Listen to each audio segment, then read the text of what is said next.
প্রিয় শিক্ষার্থীবৃন্দ, আমি এস এম শফিকুজ্জামান, সিনিয়র শিক্ষক, police lines school and college, Rangpur. Police line school and college আয়োজিত 2021 সালের অনলাইন ক্লাসে আমি তোমাদেরকে সুস্বাগতম জানাই।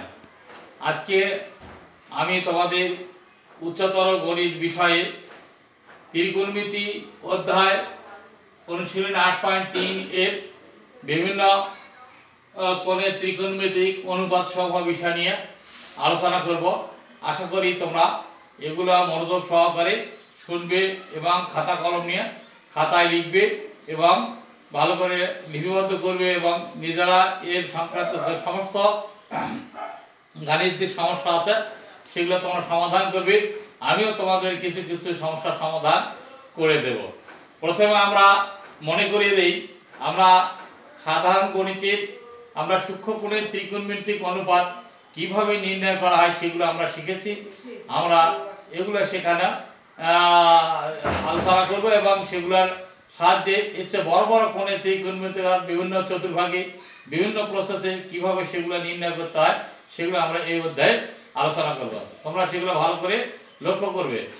আমরা সাধারণ বীজগণিতে আমরা যেগুলো আলোচনা করেছি তার মধ্যে তোমরা দেখো 0 degree, 30 degree, 45 degree, 60 degree, 90 degree, এই সব বিষয়গুলোর ত্রিকোণমিতিক অনুপাত কিভাবে নির্ণয় করতে হয় সেগুলো আমরা শিখেছি। যেমন সাইন 0 ডিগ্রি কোণের অনুপাত 0, সাইন 30 ডিগ্রি কোণের অনুপাত 1/2, সাইন 60 ডিগ্রি কোণের অনুপাত √3/2, সাইন 90 ডিগ্রি কোণের অনুপাত 1। এই বিষয়গুলো আমরা সাধারণ বীজগণিত বিষয়ে আলোচনা করেছি। এখানে আমরা sine cos tan cosec sec যা আছে সবগুলোই আমরা সাধারণ বীজগণিতে শিখেছি। এখানে আমরা এইগুলো সূক্ষ্ম কোণ হিসেবে বিবেচনা করব এবং এর চেয়ে আরো বড় বড় কোণ 1000 ডিগ্রি, 500 ডিগ্রি বা 1350 ডিগ্রি বা তার উপরে এই বড় কোণগুলা বিভিন্ন চতুর্ভাগে কিভাবে বের করা যায় সেগুলো আমরা এখানে আলোচনা করব। আমরা এখানে কিন্তু এই কোণগুলোকে আমরা পাইয়ের মাধ্যমে প্রকাশ করব। তোমরা সেগুলো খেয়াল করো, এই কোণগুলো কি আমরা কিভাবে পাইয়ের মাধ্যমে প্রকাশ করা যায়। তোমরা যদি জানো পাইয়ের মান, কোণের পাইয়ের মান সমান 180 ডিগ্রি, সেই হিসেবে আমরা 90 ডিগ্রি কোণকে লিখতে পারি 180 pi by 100 pi by 2, sorry pi by 2। 180 ডিগ্রিকে আমরা যদি 2 দিয়ে ভাগ করি তাহলে পাই বাই 2 হবে, তাহলে পাই। এভাবে আমরা 90 ডিগ্রি, তারপর 60 ডিগ্রি, এটা মান আসবে পাই বাই 3, 45 ডিগ্রি 4 দ্বারা ভাগ করলে আসবে পাই বাই 4, 30 ডিগ্রি এর মান পাই বাই 6। আমরা এখানে এই অনুপাতগুলোকে পাইয়ের মাধ্যমে প্রকাশ করব। সেই হারে তোমাদের যেমন হয়তো আমরা এখানে লেখা থাকবে sin পাই বাই 6 মানে sin 30 ডিগ্রি কোন মানে হলো হাফ, sin পাই বাই 4 তাহলে এখানে বসিয়ে দেব আমরা 1/√2, sin পাই বাই 3 এর মান √3/2, sin পাই বাই 2 এর মান হবে 90 ডিগ্রি মান হলো 1। তেমনই ভাবে অন্যান্য ত্রিকোণমিতিক অনুপাতগুলো এগুলো আমরা পাইয়ের মাধ্যমে প্রকাশ করব। তার আগে আমরা জেনে নেই আমরা বিভিন্ন চতুর্ভাগে কোণের অবস্থানটা কি হবে সেটি আমরা জানার চেষ্টা করি।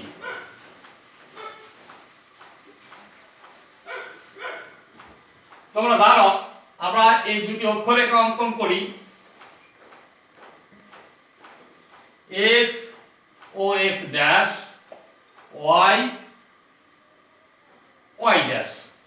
এটা প্রথম চতুর্ভাগ,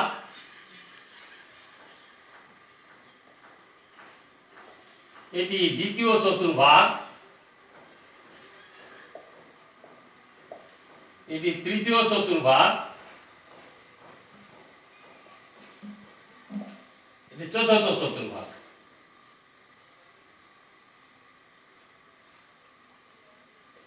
এই চারটা চতুর্ভাগে আমরা বিভক্ত করে থাকি। এই চারটা চতুর্ভাগে কোণগুলোর অবস্থান। এখানে আমরা ধরে নেই প্রথম চতুর্ভাগে all positive, all positive.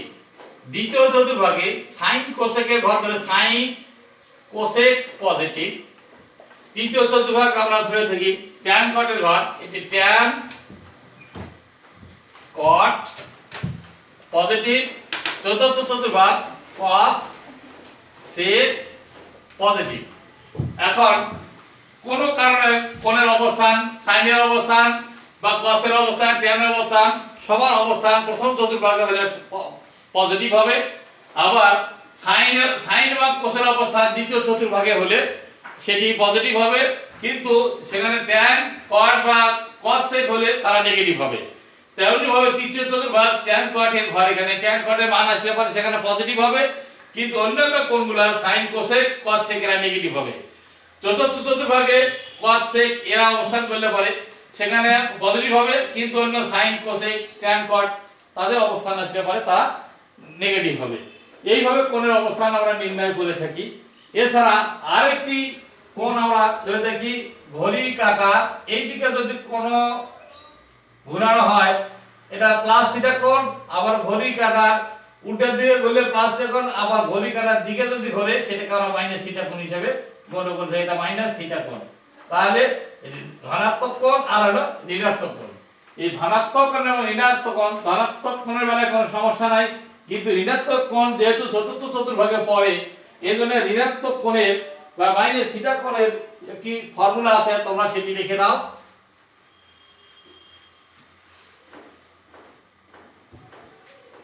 Sign minus theta এর মান মাইনাস সাইন থিটা, সাইন কস মাইনাস থিটা যেহেতু কস চতুর্থ ভাগে অবস্থান করে ঋণাত্মক অনুযায়ী তাহলে এর মান plus cos theta. Tan minus theta এটা হচ্ছে মাইনাস ট্যান থিটা হবে। কোসেক মাইনাস থিটা এটা minus cosec theta. Cot minus theta এটিও minus cot theta. Sec minus theta এটি প্লাস সেক থিটা। এই ঋণাত্মক অনুযায়ী দুটার বেলায় এখানে আমরা পজিটিভ দিছি, এটি কসের বেলায় আর সেকের বেলায়, কারণ আমরা এটি জানি যে কস মাইনাস থিটা কোণ এখানে আছে, এটা মাইনাস থিটা কোণ, যেহেতু এটা চতুর্থ চতুর্ভাগে অবস্থান করে সেই জন্য চতুর্থ চতুর্ভাগে কোণের অবস্থান যখন নির্ণয় করে দেব সেখানে কস এবং সেকের অবস্থান হলে পরে সেটি ধনাত্মক হবে এবং অন্যান্য কোণগুলোর বেলায় সেখানে ঋণাত্মক হবে। আমরা এখন এগুলা ব্যবহার করে আমরা অন্যান্য কোণগুলোর মান কিভাবে আমরা নির্ণয় করতে পারি সেগুলো আমরা লক্ষ্য করব। এখানে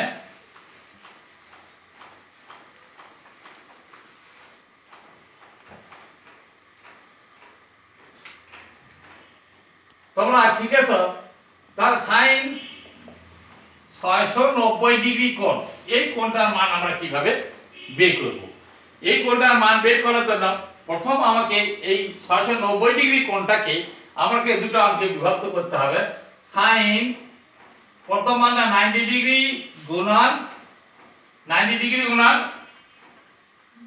690 কে 90 ডিগ্রি দ্বারা ভাগ করলে পরে আমরা কত পাচ্ছি 7 যোগ 7 ভাগ 63, 63 630 ডিগ্রি 690 ডিগ্রি বিয়োগ করলে পাচ্ছি আমরা 0 3 আছে 9 বলতে 6 60 ডিগ্রি 60 ডিগ্রি। আমাদের যখন কোণের পরিমাণটা বড় হয়ে যাবে তখন আমরা এটাকে এভাবে দুটো অংশে বিভক্ত করব। দুটো অংশে বিভক্ত করে নেওয়ার পর তবে এই অংশটা প্লাস এই অংশটা হবে সূক্ষ্ম কোণ, এই অংশটা সূক্ষ্ম কোণ হবে, অর্থাৎ এর মান হবে 0 ডিগ্রি হতে পারে বা 30 ডিগ্রি 45 ডিগ্রি 60 ডিগ্রি এই ধরনের মান হতে পারে। 90 ডিগ্রি যাবে না, 90 ডিগ্রির পরিমাণটা আমরা এই দিকে থাকবে। এই মানটা আমরা জানা মান সাথে তুলনা করে আমরা পরে অন্যান্য মানগুলো নির্ণয় করার চেষ্টা করব। আমরা দেখব এই 90 ডিগ্রি, এই 90 ডিগ্রির সঙ্গে যে সংখ্যাটা গুণিতক থাকে 7, এই সংখ্যাটা জোড় না বিজোড়, জোড় না বিজোড়। যদি বিজোড় হয় তাহলে আমাদের প্রদত্ত কোণে যে নামটা দেওয়া থাকে তার নামকরণটা পরিবর্তন হবে, আর যদি জোড় হয় তাহলে নামকরণ কোনো পরিবর্তন হবে না। যেমন এখানে সাইনের সঙ্গে দেওয়া আছে 90 ডিগ্রি সঙ্গে 7 বিজোড় সংখ্যা, তাহলে সাইনটা পরিবর্তন হয় cos হবে। cos সূক্ষ্মকোণের সঙ্গে যুক্ত হবে cos 60 ডিগ্রি। আমরা এখন চিন্তা করব এই 90 ডিগ্রি গুণন 7 যোগ 60 ডিগ্রি এই কোণটা কোন চতুর্ভাগে অবস্থান করবে।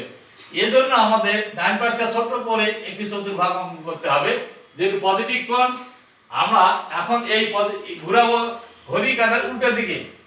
এটা ধর 190, 290, 3, 4, 5, 6, 7, তারপরেও 60 ডিগ্রি কোণ এতদূর পর্যন্ত যাচ্ছে। এখানে আমাদের 60 ডিগ্রি কোণ আসলো। তাহলে চতুর্থ চতুর্ভাগে সাইনের অবস্থান ঋণাত্মক, সামনে আমরা ঋণাত্মক চিহ্ন দেব। তাহলে এটি এখন মাইনাস cos 60 ডিগ্রির যে মান আমরা ওটা করে দেব, এর মান হলো হাফ। তাহলে cos 60 ডিগ্রি কোণের মান হাফ, এটা আমরা মুখস্থ করেছি আগে সাধারণ গণিত বই থেকে। তাহলে cos 60 কোণের মান হাফ, অর্থাৎ এখন sin 690 ডিগ্রি কোণের মান হলো হাফ। আমরা এইভাবে অন্যান্য আরো জানা মানগুলো আমরা মানগুলো বের করব এবং আমরা সেগুলো চেষ্টা করব। তাহলে আমাদের প্রথম কাজ হলো যে মানটি এখানে দেওয়া থাকবে তাকে দুটি অংশে বিভক্ত করতে হবে।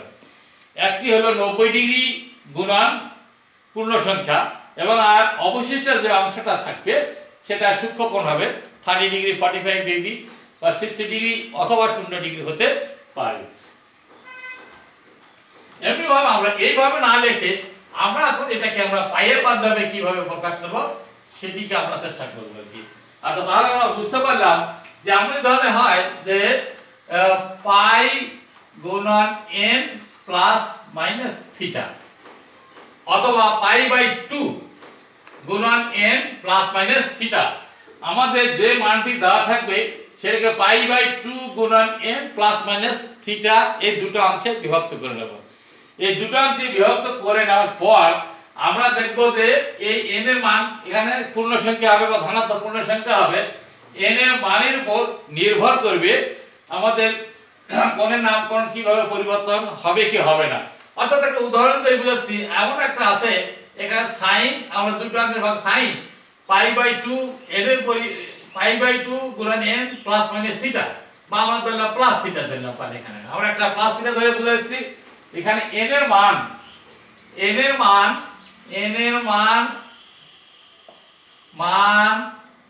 জোড় পূর্ণ সংখ্যা হলে প্রদত্ত অনুপাতে নামের কোনো পরিবর্তন হবে না। অর্থাৎ সাইন থাকলে সাইন হবে, cos থাকলে cos হবে, ইত্যাদি। আচ্ছা, এখন n এর মান বিজোড় সংখ্যা হলে প্রদত্ত অনুপাতের নাম নিম্নলিখিত উপায়ে বা নিয়মে পরিবর্তন হবে।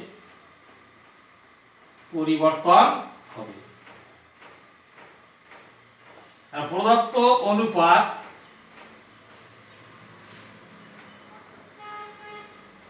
পরিবর্তিত অনুপাত।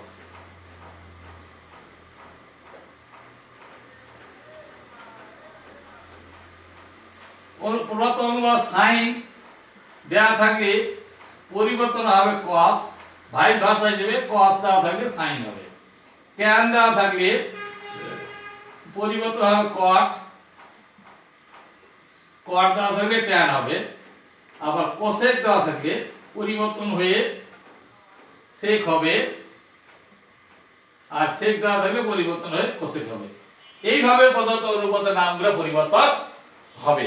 আমরা অঙ্ক করার সময় খেয়াল রাখবো সাইন দেওয়া থাকলে কস হবে, কস দেওয়া থাকলে সাইন হবে, ট্যান দেওয়া থাকলে কট হবে, কট দেওয়া থাকলে ট্যান হবে, কোসেক দেওয়া থাকলে সেক হবে, সেক থাকলে কোসেক হবে। এইভাবে আমাদের অনুপাতের নামগুলোর পরিবর্তন হবে। তাহলে এখানে n এর মানের উপর নির্ভর করে আমরা প্রথম যে সমস্যাটি দেওয়া থাকবে সেই সমস্যাটিকে প্রথম আমরা দুটি অংশে ভাগ করে নেব। একটি হলো π/2 গুণন n প্লাস মানে থিটা হবে। এখন n এর মানের উপর নির্ভর করবে আমাদের প্রদত্ত অনুপাতের নামকরণ পরিবর্তন হবে কি হবে না। যদি n এর মান জোড় হয় তাহলে প্রদত্ত অনুপাতের নামকরণে কোনো পরিবর্তন হবে না, আর যদি n এর মান বিজোড় হয় তাহলে নিম্নলিখিত নিয়ম অনুসারে প্রদত্ত অনুপাতের নামকরণগুলো পরিবর্তন হবে। আমরা একটি উদাহরণ সাহায্যে ব্যাখ্যা করি বিষয়গুলোকে।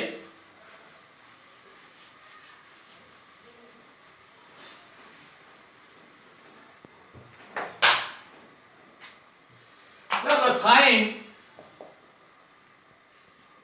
25 π/4 এটি একটি অঙ্ক দেওয়া আছে। তাহলে এটাকে প্রথম আমাদের কাজ করতে হবে, এই sin 25/4 এটাকে প্রথম আমাদের দুটি অংশে বিভক্ত করতে হবে। তা আমাদের খেয়াল করতে হবে যে এই যে sin 25/4 আছে, এই 4 এগুলো আমরা জানি যে π/4 এর মান হলো 45 ডিগ্রি। আবার এর মানটা আমরা জানি π/6 হলে মানে এর মান 30 ডিগ্রি হয়, π/3 হলে এর মান 60 ডিগ্রি হয়। তা আমাদের 4 থাকে, আমাদের এই 4 দ্বারা পূর্ণ সংখ্যাকে ভাগ করে নিই, অথবা আমরা এটাকে ডাবল করে নিতে পারি, অথবা sin 25 পুরো দুটো অংশে ভাগ, এভাবে পাই যোগ 4 6 24 6 পাই যোগ π/4 এভাবে আমরা ভাগ করে নিতে পারি।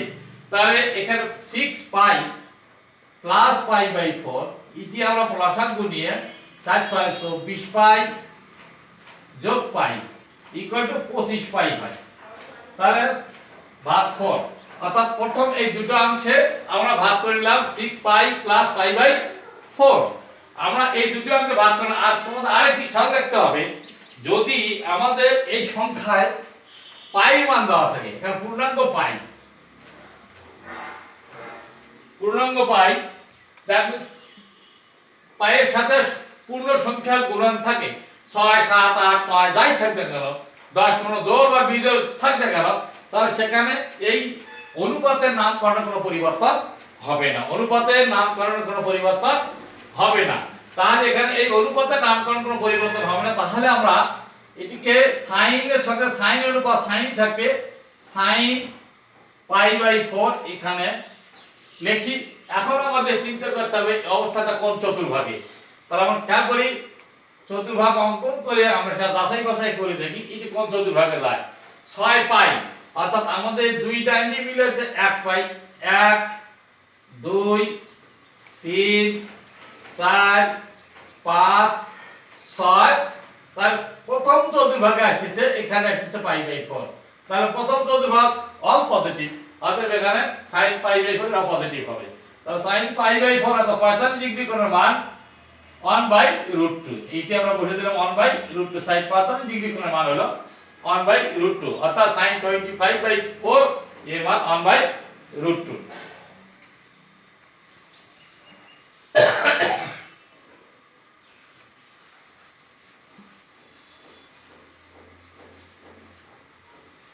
এইভাবে কিছু সমস্যা আছে, তোমরা সেগুলো বাসায় ভালো করে সমাধান করবে। তোমাদের সবাইকে ধন্যবাদ, এগুলো বাসায় ভালো করে লক্ষ্য করবে আর কি।